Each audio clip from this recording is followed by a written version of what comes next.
많은 분들이 제게 묻습니다. 교수님, 소금 단지를 집에 두면 정말 돈이 들어옵니까?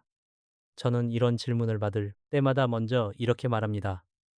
소금이 돈을 만들어내는 것은 아닙니다. 그러나 소금 단지는 우리에게 한 가지를 분명히 가르칩니다. 질서가 없는 집에는 운도 오래 머물지 못한다는 사실입니다.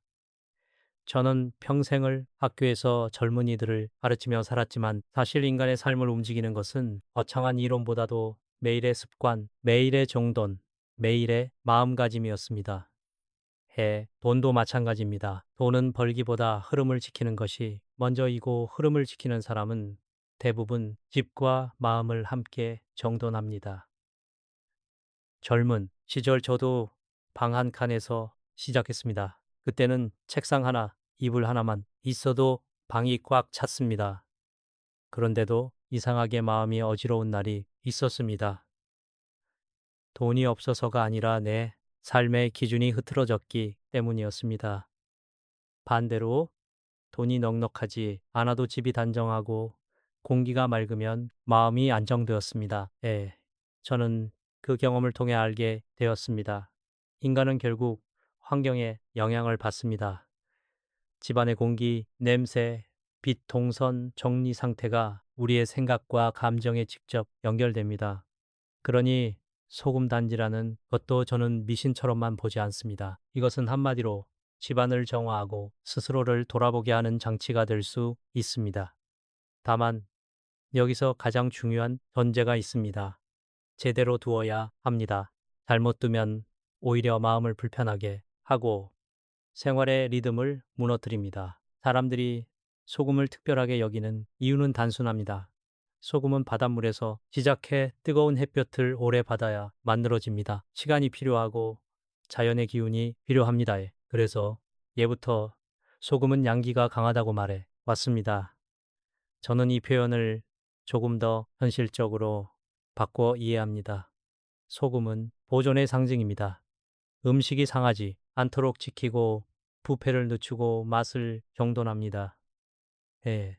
삶도 그렇습니다. 우리의 재물도 정돈되지 않으면 새어나갑니다. 지출이 습관이 되고 감정이 소비를 이끌고 인간관계가 돈을 흔들고 건강이 무너지면 병원비가 삶을 잠식합니다. 그래서 저는 소금단지 이야기를 들을 때마다 돈을 부르는 비법으로 듣기보다 돈이 새는 구멍을 막는 생활의 경고로 듣습니다. 또 한 가지의 소금은에 오랫동안 정화의 상징으로 사용되어 왔습니다. 장례식장 다녀온 뒤 집에 들어가기 전에 소금을 뿌리던 어른들의 기억, 결혼식이나 새 출발의 자리에서 나쁜 기운을 막는다는 의미로 소금을 쓰던 풍습이 그렇습니다.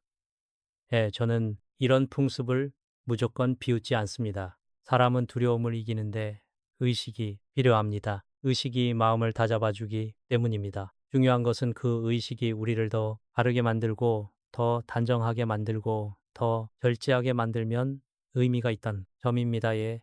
소금 단지를 둔다는 행위도 마찬가지입니다. 이것이 내 집을 더 깨끗하게 관리하겠다는 약속이 되고 내가 요즘 흐트러진 부분을 바로잡겠다는 다짐이 된다면 그 자체로 이미 삶의 방향이 바뀌기 시작한 것입니다. 그런데 여기서부터가 핵심입니다. 소금 단지는 어디든 두면 좋은 물건이 아닙니다. 저는 상담을 하며 비슷한 경우를 꽤 보았습니다. 누군가가 소금이 재물운에 좋다는 말을 듣고 집안 여기저기에 소금을 놓습니다. 침대 및 머리맡거실 한가운데, 아이, 방구석, 심지어 식탁 위에까지요. 그리고 시간이 지나면 이상하게 잠이 불편해졌다고 말합니다. 가족이 예민해졌다고 말합니다. 집안이 더 어수선해졌다고 말합니다. 저는 그럴 때 이렇게 묻습니다. 그 물건을 볼 때 마음이 편안합니까? 불편합니까? 물건은 결국 사람의 마음을 타고 작동합니다. 특히 침대 주변은 더 그렇습니다. 잠은 회복의 시간이고 잠자리는 가장 부드럽고 안전해야 하는 공간입니다. 그런데 나쁜 기운을 흡수한다는 의미를 가진 물건을 머리맡에 둔다면 무의식은 그 물건을 경계로 받아들입니다. 그러면 몸은 쉬지 못합니다. 잠이 얕아집니다. 악몽을 꾸기도 합니다. 건강이 흔들리면 돈의 흐름도 흔들립니다. 그러니 재물운을 위해 시작했는데 건강운을 잃는 어리석은 일이 벌어질 수 있습니다. 거실 한가운데나 식탁 위에 두는 것도 마찬가지입니다. 거실과 식탁은 가족의 온도가 모이는 곳입니다. 거기에는 밝음이 있어야 하고 자연스러움이 있어야 하고 대화가 편안해야 합니다. 그런데 그 자리에 흡수와 정화의 상징을 대놓고 올려 놓으면 어떤 일이 생기겠습니까? 처음에는 아무렇지 않아도 시간이 지나면 공간의 분위기가 미묘하게 무거워집니다. 저는 이런 말을 자주 합니다. 가정의 재물운은 숫자로만 오지 않습니다. 대화의 온도와 표정이 부드러움으로도 온다고요. 식탁에서 말이 거칠러지고 서로를 불편해하면 그 집은 결국 지출과 갈등이 늘어납니다. 그러니 가족이 모이는 중심 공간에는 경계의 상징을 두기보다 따뜻함의 상징을 두는 편이 낫습니다. 그리고 아이 방은 더 조심해야 합니다. 아이는 성장하는 존재이고 에너지가 바깥으로 뻗어 나가야 합니다. 집중력, 활력, 호기심이 살아있어야 합니다. 그런데 강하게 흡수한다는 의미의 물건을 아이 두면 아이가 그것을 의식하지 않아도 공간의 느낌이 달라질 수 있습니다. 무엇보다 현실적으로 위험합니다. 아이는 뛰다가 부딪힙니다. 쏟아질 수 있습니다. 엎질러진 소금은 단지 청소의 문제가 아닙니다. 미끄러짐, 상처, 다툼으로 이어질 수 있습니다. 저는 늘 말합니다. 좋은 풍수는 가족의 안전과 생활의 편안함을 해치지 않습니다. 안전을 해치는 순간 그것은 이미 좋은 방법이 아닙니다. 먼저 소금의 종류부터 이야기해 보겠습니다. 많은 분들이 묻습니다. 꼭 천일염이어야 합니까? 마트에서 파는 소금으로도 됩니까? 저는 이렇게 답합니다. 상징을 세우는 일에는 성의가 필요합니다. 천일염이 좋다고 하는 이유는 바닷물을 가두고 뜨거운 햇볕 아래에서 오랜 시간을 들여놓는 과정 자체가 양기와 인내를 상징하기 때문입니다. 하지만 더 중요한 것은 내가 이 일을 어떤 마음으로 하느냐입니다. 천일염을 구할 수 있다면 좋습니다. 어렵다면 너무 값싼 것, 너무 오래된 것만 피하면 됩니다. 어떤 분들은 핑크 솔트 같은 것을 추천하기도 하는데 저는 그것이 비싸서 좋다기보다 내가 소중하게 다룰 수 있는 재료를 쓰는 태도가 중요하다고 봅니다. 재무운을 말하는 사람인데 정작 준비 과정이 대충이면 그 모순이 마음을 흐트러뜨립니다. 다음은 용기, 즉 항아리입니다. 여기서 많은 분들이 가장 크게 착각합니다. 크고 비싸야 기운이 세다. 아닙니다. 저는 평생 공부를 하면서도 크기에 속지 말라고 배웠습니다. 중요한 것은 크기가 아니라 생활에 맞는 적절함입니다. 소금 단지는 손 정도 크기 또는 손보다 조금 큰 정도면 충분합니다. 너무 크면 관리가 어렵고 너무 작으면 의미를 부여하기가 애매해집니다. 우리는 지속할 수 있어야 합니다. 저는 학생들에게도 늘 말했습니다. 한 번의 열정이 아니라 평생의 습관이 사람을 만든다. 소금 단지도 마찬가지입니다. 알리가 쉬워야 오래갑니다. 그리고 꼭 강조하고 싶은 것이 하나 있습니다.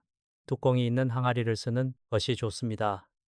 풍수적 설명으로는 들어온 나쁜 기운이 밖으로 빠져나가지 못하고 소금에 흡수되어 정화된다고 말합니다. 저는 조금 다르게 이해합니다. 뚜껑은 경계입니다. 우리가 돈을 모을 때도 마찬가지입니다. 통장은 뚜껑이 있는 그릇입니다. 지갑도 뚜껑이 있는 그릇입니다. 아무데나 열어놓고 흘리면은 돈은 새나갑니다. 집도 마찬가지입니다. 무언가를 두기로 했다면 정해진 자리와 정해진 방식으로 닫아두는 태도가 필요합니다. 뚜껑이 있는 항아리는 그 태도를 상징적으로 보여줍니다. 이제 소금의 양을 정해봅시다. 사람의 욕심은 언제나 가득을 좋아합니다. 그런데 인생에서 가득은 종종 문제를 만듭니다. 풍수에서는 소금을 항아리에 절반 정도 많아도 2분의 정도 채우라고 말합니다. 저는 이 원칙을 철학적으로도 동의합니다. 과한 버스의 흐름을 막습니다. 너무 꽉 채우면 여유가 없습니다. 마음도 마찬가지입니다. 일정을 꽉 채우면 숨이 막히고 지출을 꽉 채우면 돌발 상황에 무너집니다. 절반 정도의 여백은 안정입니다. 소금, 단지를 절반 정도 채운다는 것은 결국 내 삶에도 여백을 만들겠다는 선언과 같습니다. 그리고 여기서 한 가지 더 많은 분들이 놓치는 것이 있습니다. 소금을 정화의 상징으로 두었다면 그 소금은 시간이 지나며 습기를 먹고 굳기도 합니다. 그러니 한 번 넣고 끝이 아닙니다. 저는 어떤 사람을 보면 새로운 것을 시작할 때는 열심인데 휴지 관리에는 약합니다. 이것이 재물 문제에서도 그대로 드러납니다. 투자도 시작은 하지만 기록은 안 합니다. 지출 통제도 결심은 하지만은 한 달 뒤엔 흐트러집니다. 소금 단지도 마찬가지입니다. 관리하지 않는 상징은 오히려 무의미하거나 불편함만 남깁니다. 그러면 어느 정도의 주기로 관리해야 할까요? 대체로 3개월에서 6개월을 말합니다. 저는 이 주기가 사실상 내가 집을 점검하는 주기라고 생각합니다. 계절이 바뀌는 때마다 집을 한번 정돈하는 것에 그것이 가장 좋습니다. 특히 습기가 많은 공간에 두었다면 더 자주 확인해야 합니다. 소금이 축축해지고 손에 묻어나며 뭉친 느낌이 든다면 그건 교체할 때가 되었다는 신호입니다. 저는 이것을 단순히 기운의 문제로만 보지 않습니다.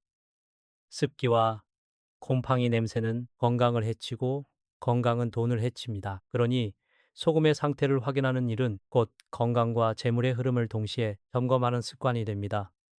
또 하나 소금을 다루는 태도도 중요합니다. 어떤 분들은 소금을 쓸 때 던지듯이 툭툭 넣기도 하고 지나치게 낭비하기도 합니다. 저는 그 모습에서 돈 쓰는 습관 이 보일 때가 많습니다. 돈을 허투루 쓰는 사람은 소금도 허투루 씁니다. 반대로 작은 것 하나도 정성껏 다루는 사람은 돈도 정성껏 다룹니다. 그래서 저는 소금 단지를 준비할 때 이렇게 제안합니다. 항아리를 닫고 소금을 담고 뚜껑을 덮을 때 한 번쯤 마음으로 말해보십시오. 나는 내 집을 깨끗하게 지키겠다. 나는 내 돈의 흐름을 정돈하겠다. 이 한 문장이 그 사람을 바꿉니다. 큰 말이 아니라 반복되는 작은 약속이 사람을 만듭니다. 그리고 교체한 소금은 어떻게 해야 하느냐고 묻는 분들이 많습니다. 정화의 상징으로 쓴 소금은 식용으로 쓰지 말라고 합니다. 저는 이것도 상징적으로 이해합니다. 나쁜 것을 흡수했다고 믿는 순간에 그건 이미 음식이 아닙니다. 마음이 그렇게 규정하면 생활에서도 그 규칙을 지키는 편이 좋습니다. 대신 버릴 때는 가장 현실적이고도 깔끔한 방법이 있습니다. 화장실 청소에 쓰는 것입니다. 바닥을 닦고 변기에 뿌려 청소한 뒤 물을 내려보내면 집안도 깨끗해지고 소금도 자연스럽게 처리됩니다. 저는 이런 방법이 좋다고 생각합니다. 의식이 현실의 청결과 만나기 때문입니다. 결국 운이란 것도 이런 식으로 현실을 단정하게 만들 때 조금씩 살아납니다.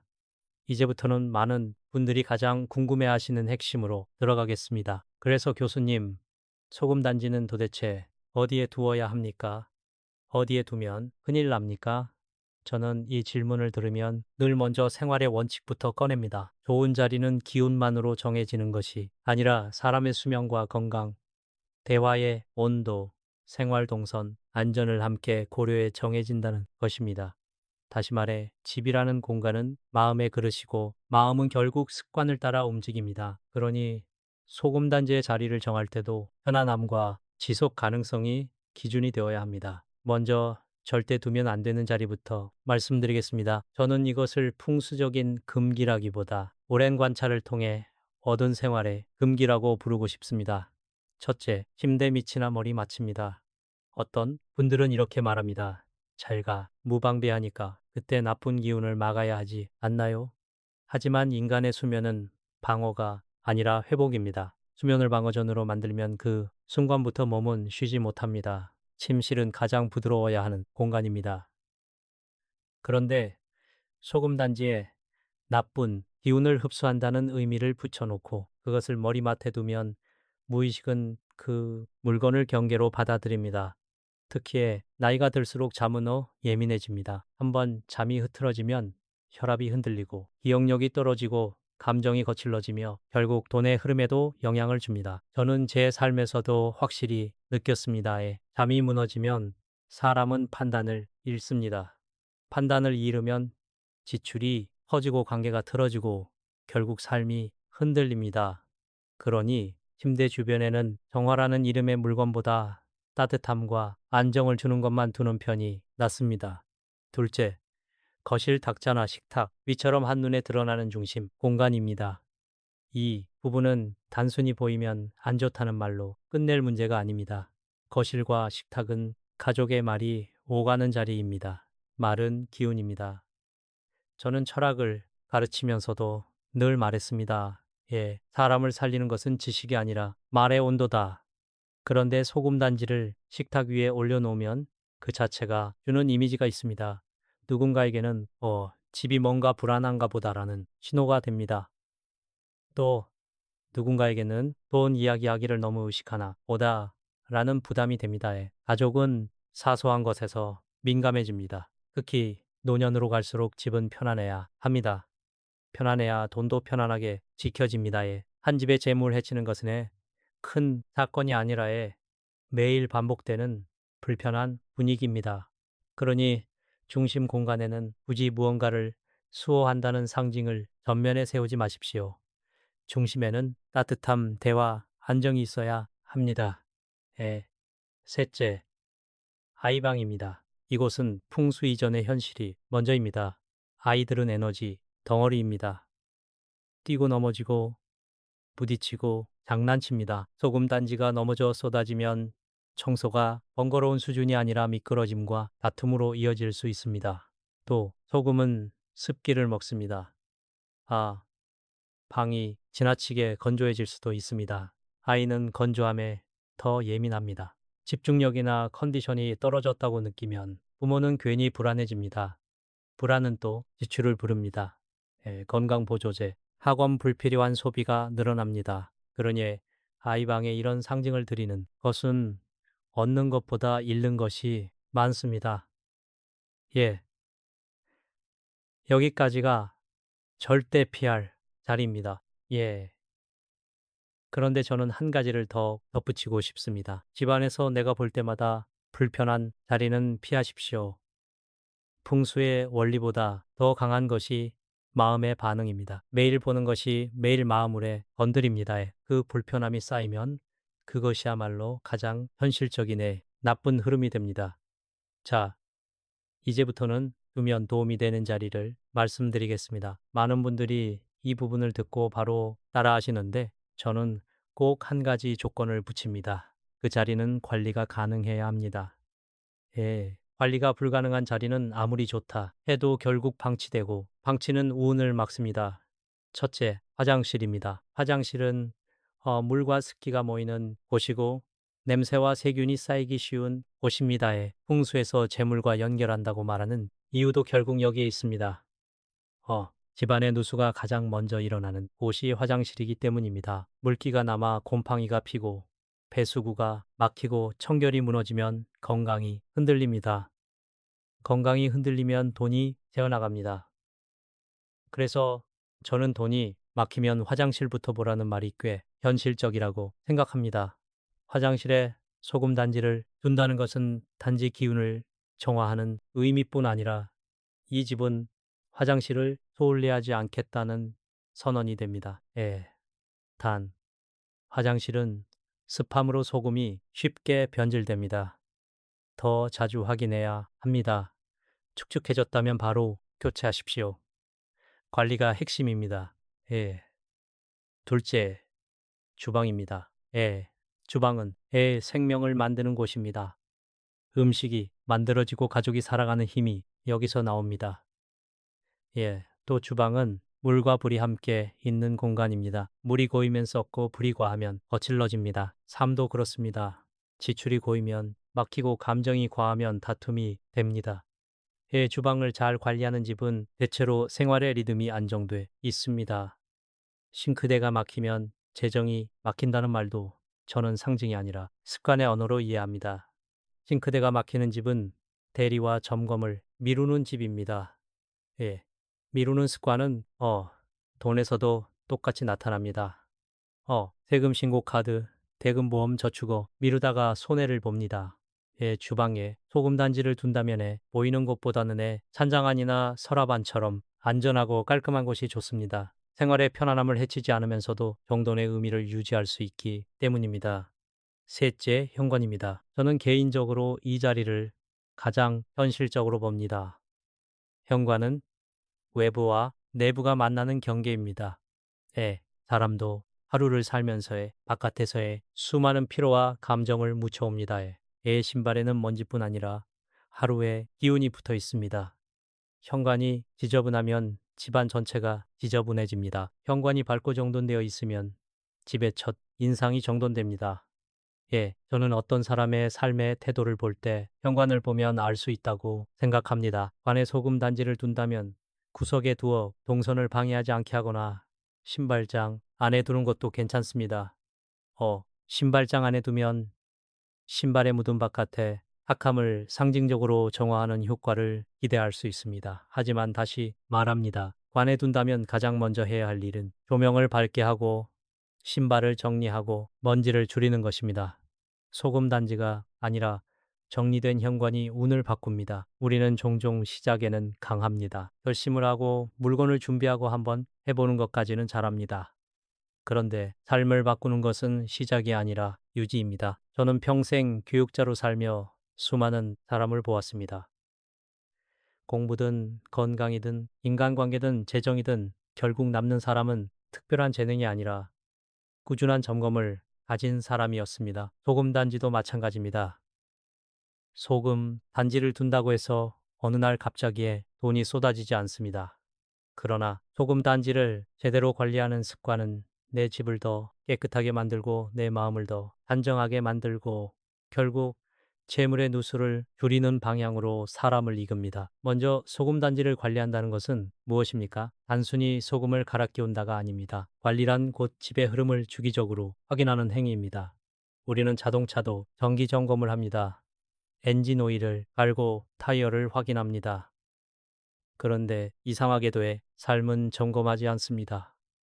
몸의 이상, 신호, 집안의 습기, 지출의 누수, 관계의 피로, 이런 것들은 어느 날 갑자기 생기지 않습니다. 작은 균열이 쌓여 큰 문제로 터집니다. 소금 단지를 교체한다는 것은 그 균열을 미리 확인하는 하나의 리듬이 될 수 있습니다. 대체로 많은 전통에서는 소금 교체를 3개월에서 6개월 정도로 권합니다. 저는 이 주기를 아주 합리적이라고 생각합니다. 3개월은 계절이 바뀌는 단위입니다.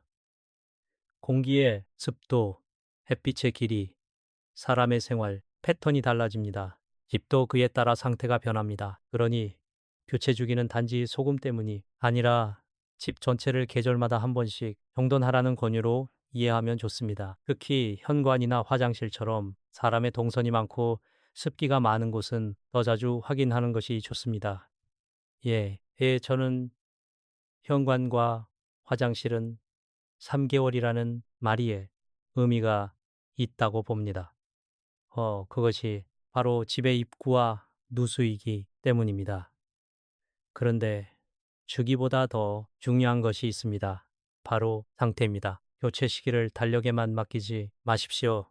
손으로 확인하십시오. 소금이 뭉쳤는지 축한지, 손에 묻어 나오는지. 저는 이런 습관이 재정 습관과 비슷하다고 생각합니다. 지출도 이번 달은 괜찮겠지 하고 지나가면 새는 구멍이 커집니다. 반대로 수시로 확인하면은 작은 새는 구멍에서 멈춥니다. 소금이 축해졌다는 것은 전통적으로는 많이 흡수했다는 의미로 말하지만 현실적으로는 그 공간에 습기가 많다는 뜻입니다. 습기가 많으면 곰팡이가 생기고 곰팡이는 건강을 해칩니다. 건강이 해지면 돈이 나갑니다. 그러니 소금의 상태를 보는 일은 결국 건강과 재정의 연결고리를 확인하는 행위가 됩니다. 또 하나 중요한 질문이 있습니다. 교체할 때 어떤 날이 좋습니까? 어떤 분들은 길이를 따지고 음력 날짜를 따지기도 합니다. 저는 그런 선택을 존중합니다. 다만 저는 이렇게 권합니다. 그 날짜가 당신을 더 성실하게 만들고 더 단정하게 만들면 좋습니다. 그러나 날짜를 따지느라 교체를 미루는 것은 좋지 않습니다. 삶은 기다려주지 않습니다. 좋은 날을 기다리다에 집이 더 습해지고 더 지저분해지면 그게 무슨 의미가 있겠습니까? 에, 저는 오히려 내가 마음을 새로 먹는 날이 가장 좋은 날이라고 생각합니다. 월 초에, 계절의 첫날, 생일, 혹은 중요한 일을 마친 날 그런 날에 집을 정돈하며 소금을 교체하면 그것이 하나의 다짐이 됩니다. 교체 과정도 대청하지 마십시오. 우리는 종종 의식을 하면서도 마음은 딴 데가 있습니다. 그럴 때 의식은 힘을 잃습니다. 예, 소금 단지를 교체할 때는 간단해도 좋습니다. 예, 그러나 한 가지는 꼭 하십시오. 항아리를 닫고 주변을 정리하고 자리 자체를 깨끗하게 만드는 것입니다. 조금만 갈아 끼우고 주변이 더럽다면 본질을 놓치는 것입니다. 저는 늘 말합니다. 운이란 어느 날 하늘에서 떨어지는 선물이 아니라 내가 만들어 놓은 그릇에 들어오는 것이다. 그릇이 더러우면 좋은 것도 담기지 않습니다. 예. 그리고 많은 분들이 예, 가장 궁금해하는 것, 예, 교체한 소금은 어떻게 처리합니까? 여기서 저는 분명히 말씀드립니다. 소금 단지에 소금은 정화의 의미를 부여한 소금입니다. 그러니 그 소금을 다시 음식에 쓰는 것은 마음이 불편할 수 있습니다. 전통에서도 식용으로 쓰지 말라고 합니다. 저는 이것을 단순한 금기가 아니라 규칙을 지키는 훈련으로 봅니다. 돈도 규칙이 없으면 모이지 않습니다. 이 돈은 저축용이다 라고 정해놓고도 자꾸 쓰면 저축은 무너집니다. 이 소금은 정화용이다 라고 정해놓았으면 그 규칙을 지키는 것이 마음을 단정하게 만듭니다. 그렇다면 버리는 방법은 무엇이 가장 좋습니까? 저는 현실적이면서도 의미가 살아있는 방법을 추천합니다. 바로 청소에 쓰는 것입니다. 특히 화장실은 가장 적합 교체한 소금을 화장실 바닥 청소에 활용하거나 변기에 조금 뿌려 솔로 닦은 뒤 물을 내리면 청소도 되고 처리도 됩니다. 예. 여기서 중요한 것은 청소를 실제로 제대로 하는 것입니다. 소금을 뿌리고에 대충 물만 내리는 것이 아니라 솔로 닦고 물기를 제거해야 합니다. 정화는 결국 행위입니다. 집을 깨끗하게 만드는 행위가 정화입니다. 의미는 그 위에 얹혀야 합니다. 또 어떤 분들은 밖에 버려도 됩니까? 라고 묻습니다. 저는 가능하면 집안에서 마무리하는 것을 선호합니다. 이유는 간단합니다. 우리가 생활에서 나온 것을 생활 안에서 정돈하는 습관이 중요하기 때문입니다. 밖에 버리는 행위는 때로 미뤄두는 습관과 닮아 있습니다. 물론 상황에 따라 다르지만 가장 좋게는 청소로 처리하고 깨끗하게 마무리하는 것입니다. 그리고 교체와 함께 반드시 점검해야 할 것이 하나 더 있습니다. 소금 단지가 있는 자리의 빛과 환기입니다. 현관은 어둡지 않게 가능하면 밝게, 화장실은 환기 잘 되게 물기 남지 않게, 주방은 싱크대 배수구 막히지 않게, 음식물 찌꺼기 쌓이지 않게. 저는 이것이야말로 풍수의 핵심이라고 생각합니다. 물건이 아니라 환경입니다. 소금 단지가 아무리 있어도 현관이 지저분하고 화장실이 곰팡이로 가득하고 주방 싱크대가 막혀 있으면 운은 막힙니다. 반대로 소금 단지가 없어도 집이 늘 정돈되어 있으면 삶은 안정됩니다. 예. 그러니 소금 단지는 보조입니다. 본질은 청결과 질서입니다. 마지막으로 저는 이런 질문도 자주 받습니다. 교수님, 소금 단지를 둔 뒤에 갑자기 몸이 아프고 일이 꼬이면 어떡합니까? 저는 그때 이렇게 말합니다. 먼저 현실을 확인하십시오.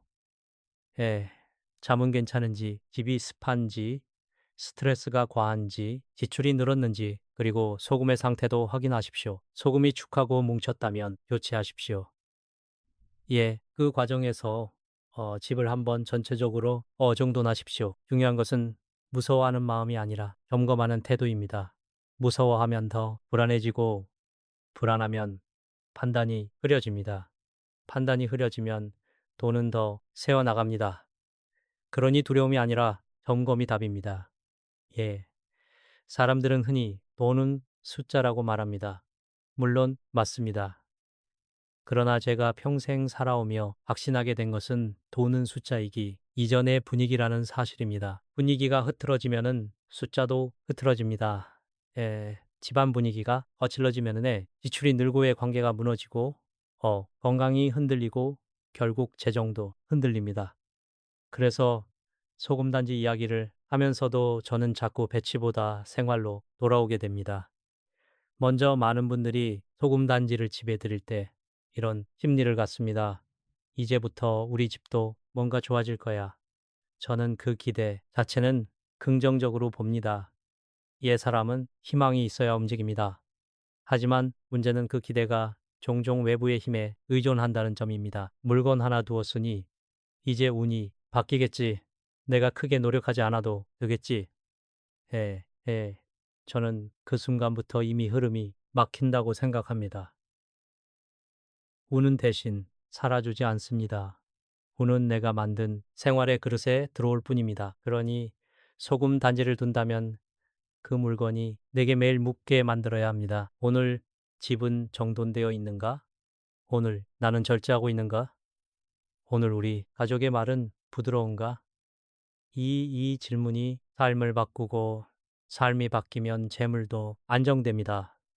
여기서의 보이는 것의 문제를 이야기해 봅시다. 소금 단지는 본질적으로 정화와 흡수의 상징입니다. 그런데 그것을 지배한 가운데 손님이 들어오면 가장 먼저 보이는 곳에 식탁처럼 가족의 눈이 계속 머무는 곳에 두면 어떤 일이 생길까요? 첫째, 사람의 마음은 불필요한 긴장을 갖게 됩니다. 우리 집은 왜 저기 두지? 둘째, 가족 안에서도 은근한 평가가 생깁니다. 돈에 집착하나 뭔가 불안한가 이런 평가가 쌓이면 분위기가 굳어집니다. 저는 이것을 심리학적 현상으로 봅니다. 집안의 상징은 대화를 바꾸고 대화는 관계를 바꾸고 관계는 지출을 바꿉니다. 그러니 소금단지는 대놓고 드러내는 물건이 아닙니다. 예, 기운을 다룬다는 것은 곧 마음을 다루는 일이기 때문입니다. 예, 제가 젊었을 때부터 지켜온 한 가지 원칙이 있습니다. 중요한 것은 과시하지 않는 것입니다. 학문도 과시하면 가벼워지고 돈도 과시하면 새 나갑니다. 사람은 보이는 것에 흔들립니다. 집안의 재물을 상징하는 것을 드러내 놓으면 그 순간부터 우리는 돈을 더 의식하게 됩니다. 의식이 나쁘다는 말이 아닙니다. 다만 그 의식이 조급함으로 변화하면 문제입니다. 조급함은 소비를 부릅니다. 조급함은 불안을 부릅니다. 불안은 서로에게 날카로운 말을 던지게 합니다. 그 말 한마디가 가족의 마음을 상하게 하고 상한 마음은 지출을 키웁니다. 위로를 핑계로 쓰고 분노를 핑계로 쓰고 허물을 핑계로 쓰게 됩니다. 이 모든 흐름이 결국 재물의 누수입니다. 그러므로 소금 단지를 둘 때는 보이지 않는 곳의 원칙이 중요합니다. 보이지 않는 곳이란 단순히 숨겨두라는 뜻이 아닙니다. 생활을 방해하지 않은 지켜지는 자리를 말합니다. 예를 들어 주방이라면 찬장이나 서랍안이 좋다고 했지요. 이는 안전을 위해서이기도 하고 정돈을 위해서이기도 합니다. 현관이라면 구석이나 신발장 안이 좋습니다. 사람의 동선을 방해하지 않고 동시에 바깥의 탁함을 정리한다는 상징도 지킬 수 있습니다. 화장실이라면 눈에 띄는 곳이 아니라 습기를 직접 맡지 않는 관리 가능한 자리여야 합니다. 결국 보이지 않는 곳의 원칙은 숨김이 아니라 질서입니다. 여기서 저는 한 가지를 더 강조하고 싶습니다. 소금 단지를 놓는 순간 집안에 의미가 생깁니다. 의미가 생기면 사람은 그 의미에 맞게 행동하려고 합니다. 그래서 소금 단지를 제대로 활용하려면 그 물건이 가족에게 부담을 주지 않도록 해야 합니다. 특히 부부 사이, 부모와 자녀 사이에서 돈 이야기는 언제나 민감합니다. 돈은 사랑과 다르게 정확한 숫자로 드러나기 때문입니다. 누가 더 벌었는지, 누가 더 썼는지, 누가 더 희생했는지에 이런 계산이에 마음을 가르게 됩니다. 그러니 집안에서 돈의 상징을 드러내 놓는 것은 조심해야 합니다. 저는 오히려 소금 단지를 조용히 단정히 두는 것이 좋다고 봅니다. 조용함은 안정입니다. 안정은 지혜입니다. 지혜는 곧 재물을 지키는 힘입니다. 이쯤에서 가족의 대화 이야기를 하지 않을 수 없습니다. 저는 오랜 세월 강단에서 학생들을 가르치며 그리고 나이가 들며 주변의 동년배들을 보며 깨달았습니다. 가정의 우는 말에서 시작된다는 것을요. 집안에 좋은 물건을 들여도 말이 거칠면 그 집은 결국 흔들립니다. 말이 거칠면 상대는 방어합니다. 방어하면 마음이 다칩니다. 마음이 다치면 서로의 필요를 모릅니다. 필요를 모르면은 소비가 커집니다. 남편은 바깥에서 풀고 아내는 다른 곳에서 풀고 자녀는 게임과 쇼핑으로 풀고 이런 식으로 돈이 흩어집니다.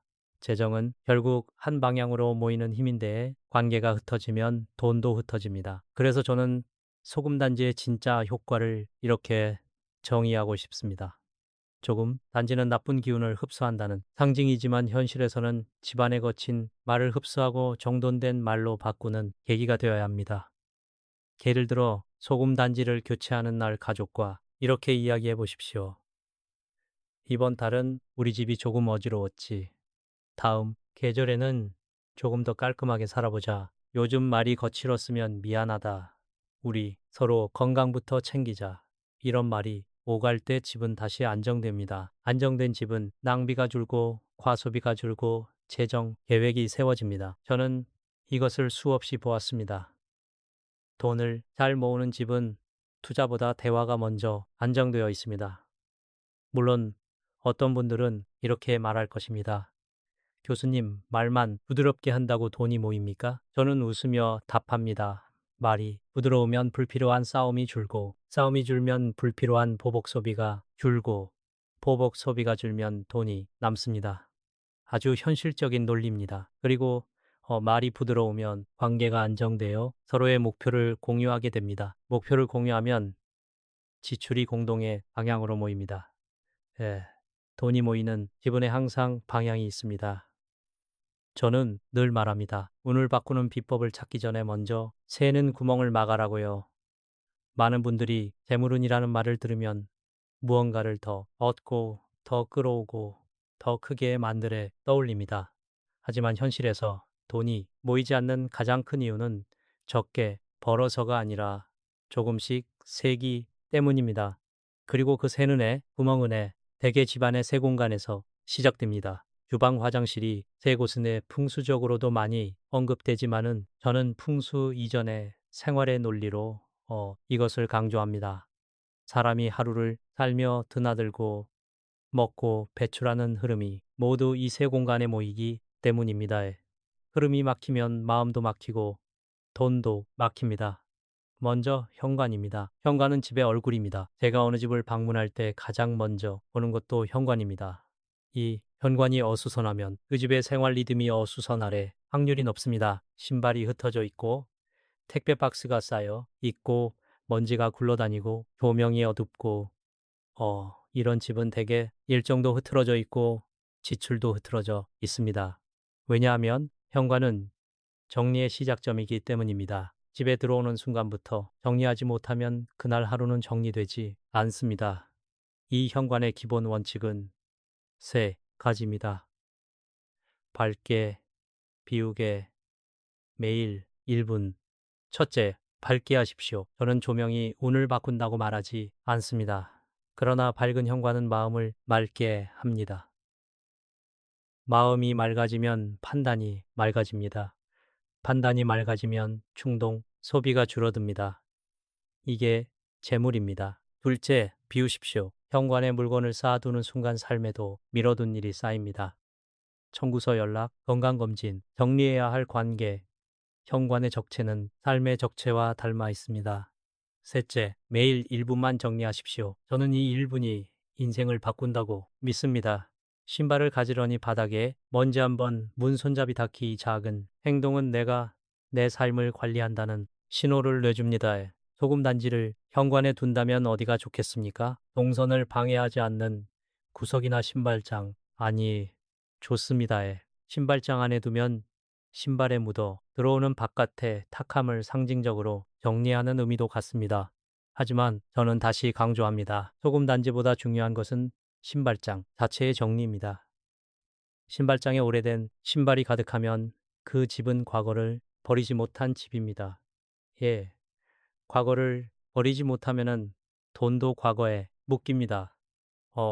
쓰지 않는 신발은 버리십시오. 이것이 운입니다.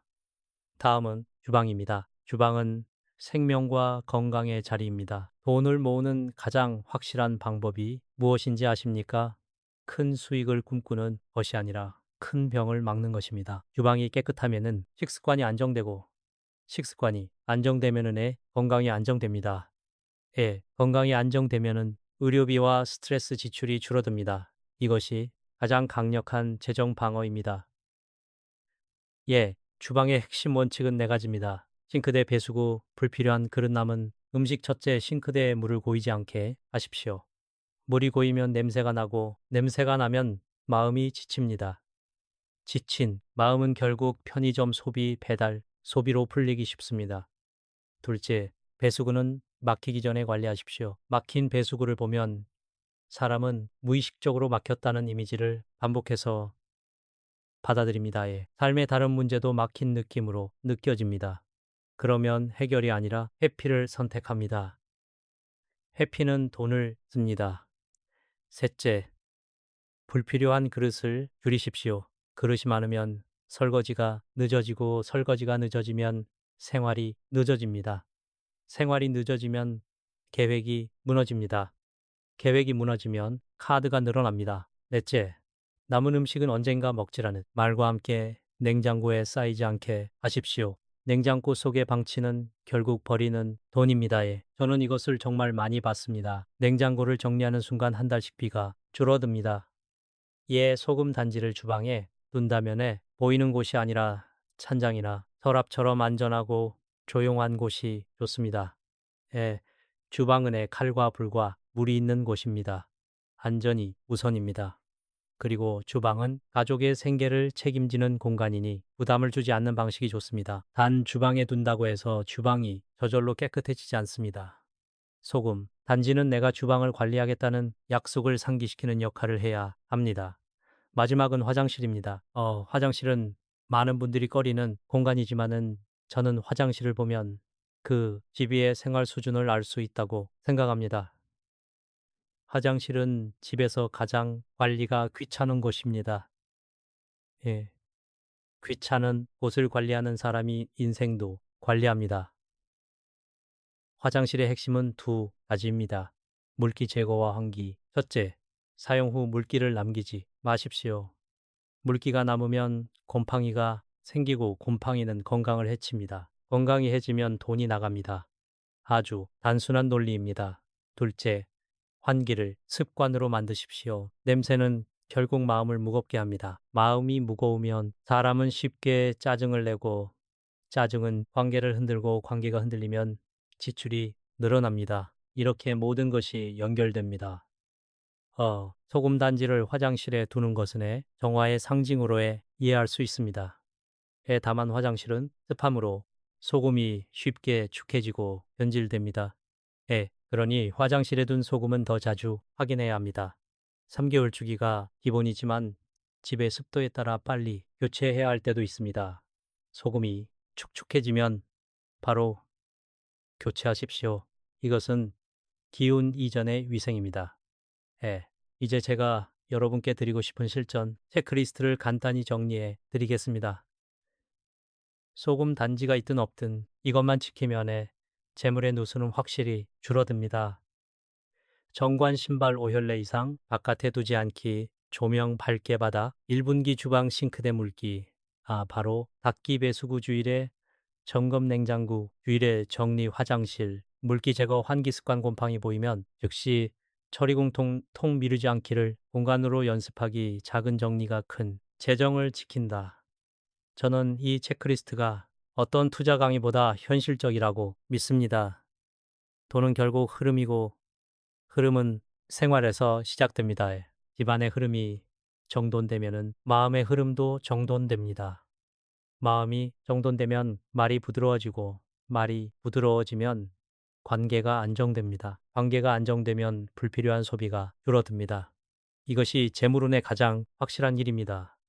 저는 나이가 들수록 한 가지를 더 분명히 깨닫습니다. 인생은 결국 무엇을 더 얻느냐의 문제가 아니라 무엇을 덜 흔들리며 지키느냐의 문제라는 사실입니다.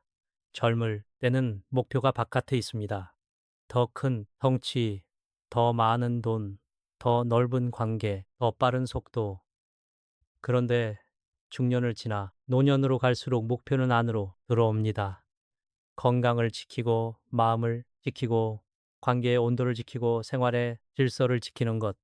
저는 소금단지 이야기가 결국 여기로 돌아온다고 생각합니다. 소금단지는 무엇을 불러오는 도구이기 전에 무엇이 내 삶에서 새어나가고 있는지를 보게 하는 거울입니다. 많은 분들이 소금단지를 두면서도 마음 한편으로 불안해합니다. 내가 잘못 두면 큰일 나는 거 아닐까? 혹시 귀신을 부르는 거 아닐까? 에. 그래서 내 돈이 더 막히는 건 아닐까? 저는 이런 불안을 이해합니다. 사람은 보이지 않는 것 앞에서 약해집니다. 그러나 저는 교육자로서 그리고 인생을 오래 살아본 사람으로서 이렇게 말씀드리고 싶습니다. 두려움으로 시작하는 의식은 삶을 더 불안하게 만든다고요? 무엇이든 두려움으로 시작하면 그 뒤에 행동은 방어로 흐릅니다. 방어는 긴장이고, 긴장은 피로이고, 피로는 짜증이며, 짜증은 갈등입니다. 갈등이 생기면 돈은 더 새어 나갑니다. 그러니 소금단지든 어떤 의식이든 핵심은 무서워서가 아니라 단정히 살기 위하여 합니다. 저는 풍수의 언어를 그대로 믿지 않아도 그 안에 담긴 삶의 교훈을 존중합니다. 예를 들어 과하면 안 된다는 원칙. 이것은 철학입니다. 돈도 과하면 독이 됩니다. 욕심이 과하면 관계를 망칩니다. 통제가 과하면 삶이 메말라집니다. 모든 것은 균형입니다. 예, 소금 단지를 절반 정도만 채우라는 말은 결국 여백을 남겨라는 말입니다. 삶에도 여백이 있어야 합니다. 지갑에도 여백이 있어야 합니다. 일정에도 여백이 있어야 합니다. 여백이 없는 사람은 작은 변수에도 무너집니다. 그래서 저는 소금 단지를 이야기할 때마다 그 속에서 절제를 읽습니다. 그런데 절제는 단순히 돈을 아끼는 것이 아닙니다. 절제는 감정을 아끼는 것이고 말의 칼날을 아끼는 것이고 관계의 소모를 아끼는 것입니다. 헤이, 저는 노년의 가장 큰 지출이 무엇인지 자주 봅니다. 그것은 투자 실패보다도 사업 실패보다도 감정의 실패입니다. 감정이 무너지면 사람은 소비로 도망칩니다. 화가 나서 사는 물건, 허무해서 결제하는 서비스, 외로워서 이어가는 무의미한 만남, 이런 것들이 천천히 돈을 갉아먹습니다. 그러니 재물운을 지키는 길은 사실 감정운을 지키는 길과 같습니다. 소금, 단지가 집안의 탁함을 흡수한다는 말은에 저는 이렇게 바꿔 말하고 싶습니다. 소금 단지는 내 안에 탁한 감정을 정리하라고 말한다. 저는 제 삶에서 무엇이 가장 나를 흔들었는지 돌아보면 결국 사람이었습니다. 인간관계의 기대, 실망, 서운함, 비교, 인정욕구, 돈이 많이 있든 적게 있든 사람 때문에 흔들리면 돈의 흐름도 흔들립니다. 그래서 노년에는 관계를 정리해야 한다는 말이 나옵니다. 그러나 저는 관계를 끊어라 라고 말하고 싶지는 않습니다. 저는 이렇게 말하고 싶습니다. 관계의 무게를 조절하라고요. 무거운 관계는 지갑도 무겁게 만들고 마음도 무겁게 만듭니다.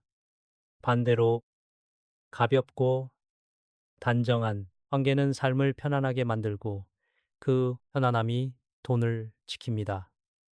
소금, 단지를 현관이나 주방의 화장실에 두는 것도 결국 경계와 정돈을 배우라는 뜻입니다. 현관은 바깥과 안의 경계입니다. 내 마음도 경계가 있어야 합니다. 아무 말이나 다 들으면 마음이 상하고 마음이 상하면 돈이 새어나갑니다. 주방은 먹는 곳입니다. 삶도 먹을 것을 조절하듯 정보와 감정도 조절해야 합니다. 화장실은 배출의 장소입니다. 삶에서도 배출이 필요합니다. 오래된 습관, 오래된 원망, 오래된 미련을 배출해야 합니다. 대출하지 못하면 쌓입니다. 쌓이면 병이 됩니다. 병은 돈을 가져갑니다. 그래서 저는 소금 단지를 두는 사람에게 한 가지 제안을 드립니다. 소금 단지를 운의 도구로만 두지 말고 생활의 질문으로 두십시오. 예를 들어 이런 질문입니다. 오늘 내가 가장 먼저 정리해야 할 것은 무엇인가? 오늘 내가 줄여야 할 말은 무엇인가? 오늘 내가 멈춰야 할 소비는 무엇인가? 예, 이 질문을 하루에 한 번만 해도 왜 삶은 달라집니다. 예. 그리고 삶이 달라지면 재물의 흐름도 달라집니다. 또 한 가지 소금 단지를 둔다면 반드시 기억해야 할 것이 있습니다. 그것은 의식의 주인이 내가 되어야 한다는 점입니다. 어떤 분들은 소금 단지를 두고도 계속 불안을 띄웁니다. 이 자리가 맞나? 조금 더 옮겨야 하나? 혹시 내가 실수했나? 그러다 보면은 집안이 확신이 아니라 의심으로 채워집니다. 의심은 불안이고 불안은 피로이며 피로는 실수로 이어집니다. 실수는 결국 돈을 잃게 만듭니다. 그러니 한번 자리를 정했으면 생활을 방해하지 않는 선에서 담담히 유지하십시오. 너무 흔들지 마십시오. 저는 이것이 노년의 지혜라고 생각합니다.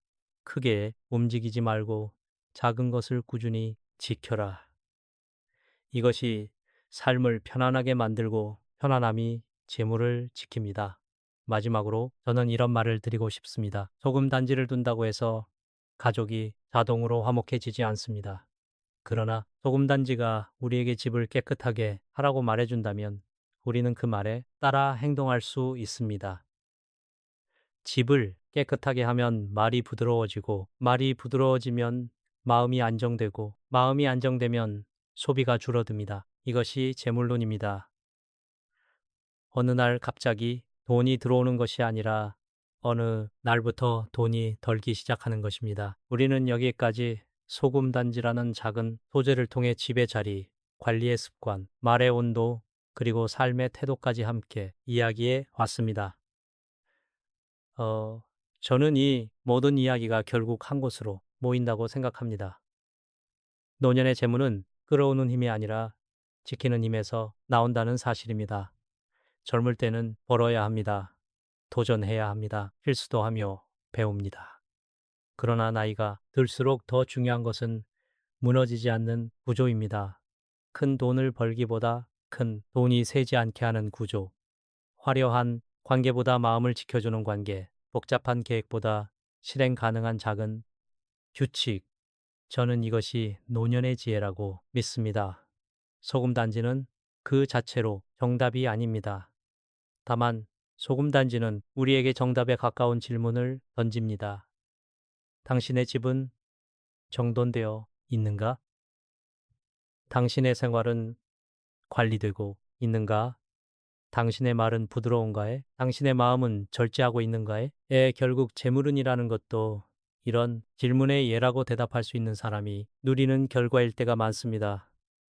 그러니 소금 단지를 두든지 않든 우리는 이 질문들을 외면하지 말아야 합니다. 먼저 저는 소금 단지를 둘 때의 가장 중요한 원칙을 다시 한번 정리해 드리겠습니다.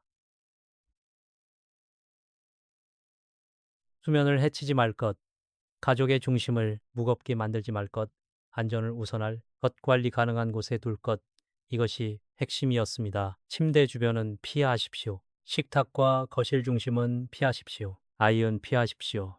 그리고 화장실, 주방, 현관처럼 흐름이 모이는 곳에, 두 대 보이는 곳에 과시하듯 두지 말고 조용히 단정히 관리 가능한 자리에 두십시오.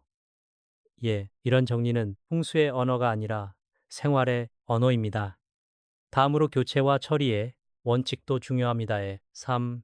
6개월에 주기는 단지 소금이 아니라 집 전체를 계절마다 점검하는 리듬이었습니다.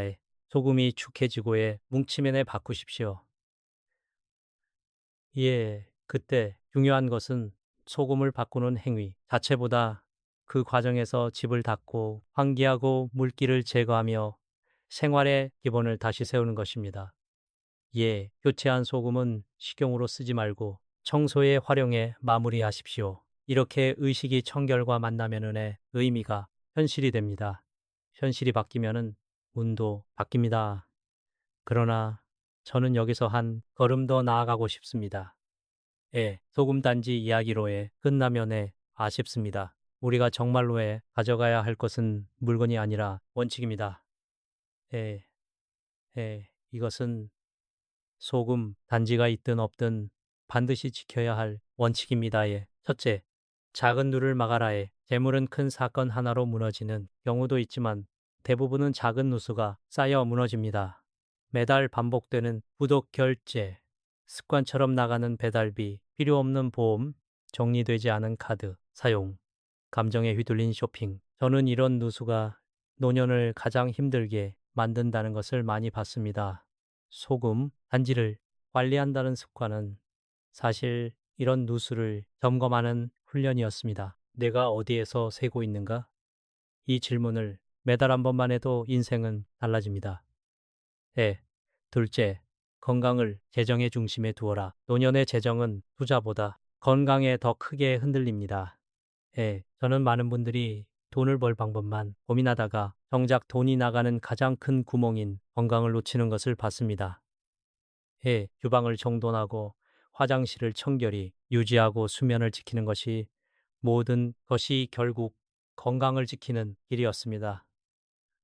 건강이 안정되면은 마음이 안정되고 마음이 안정되면은 소비가 줄어듭니다. 이것이 가장 확실한 재물운입니다. 건강을 지키는 사람이 돈도 지킵니다. 셋째, 관계의 무게를 조절하라. 돈이 새는 곳은 물건이 아니라 사람일 때가 많습니다. 체면을 위해 쓰는 돈, 미안함으로 쓰는 돈, 비교로 쓰는 돈, 관계를 붙잡기 위해 쓰는 돈. 저는 노년에 이런 지출이 얼마나 큰지 많이 봤습니다. 그래서 저는 관계를 끊어라가 아니라 관계를 단정히 하라고 말합니다. 나를 지치게 하는 관계는 거리를 두고 나를 살리는 관계를 소중히 하십시오. 가족이라도 말에 온도를 지켜야 합니다. 말이 거칠면 마음이 무너지고 마음이 무너지면 돈이 새어나갑니다. 부드러운 말은 감정을 지키고 감정이 지켜지면 재정도 지켜집니다. 넷째, 두려움이 아니라 점검으로 살아라에 사람들은 불안할 때 비법을 찾습니다. 이것만 하면 좋아진다는 말을 붙잡습니다. 그러나 진짜 안정은 비법이 아니라 점검에서 옵니다. 관을 밝게 하고 신발을 정리하고 싱크대, 물기를 닦고 화장실을 환기시키고 소금이 축하면 교체하고 지출을 한번 들여다보고 말이 거칠었으면 사과하고 이런 작은 점검이 쌓여 삶이 단단해집니다. 단단한 삶은 흔들리지 않습니다. 이 흔들리지 않는 삶이야말로 우리가 말하는 운에 가장 가깝습니다. 저는 마지막으로 여러분께 한 가지 제안을 드리고 싶습니다. 소금 단지를 두셨다면 그것을 볼 때마다 이렇게 한 문장만 떠올리십시오. 나는 오늘 내 삶의 흐름을 정돈한다. 그리고 하루에 딱 하나만 하십시오. 현관 바닥 1분 닦기, 싱크대 물기 제거, 화장실 환기, 냉장고 한 칸, 정리, 지출 내역 한 줄 보기, 가족에게 부드러운 말 한마디 딱 하나면 됩니다. 사람은 큰 결심보다 작은 실천으로 바뀝니다. 작은 실천이 쌓이면 삶은 바뀌고 삶이 바뀌면 재물의 흐름도 달라집니다. 우리는 결국 완벽해질 수 없습니다. 그러나 단정해질 수는 있습니다. 저는 노년의 행복이 바로 그 단정함에서 나온다고 믿습니다. 집이 단정하면은 마음이 단정해지고 마음이 단정하면은 말이 단정해지고 말이 단정하면은 관계가 단정해지고 관계가 단정하면은 지출이 단정해집니다. 이렇게 삶의 모든 것이 한 방향으로 정돈될 때 우리는 더 이상 운에 매달리지 않게 됩니다. 운이 아니라 내가 내 삶을 이끌고 있다는 확신이 생기기 때문입니다. 여기까지가 소금단지에 관한 이야기이자 사실은의 노년의 삶을 단정히 세우는 이야기였습니다. 여러분이 오늘 이 이야기를 듣고 단 하나라도 실천하신다면 그것으로 충분합니다. 큰 변화는 늘 작은 자리에서 시작합니다. 그리고 그 작은 자리에서 시작된 변화는 어느 날 여러분의 삶 전체를 조용히 바꿔놓을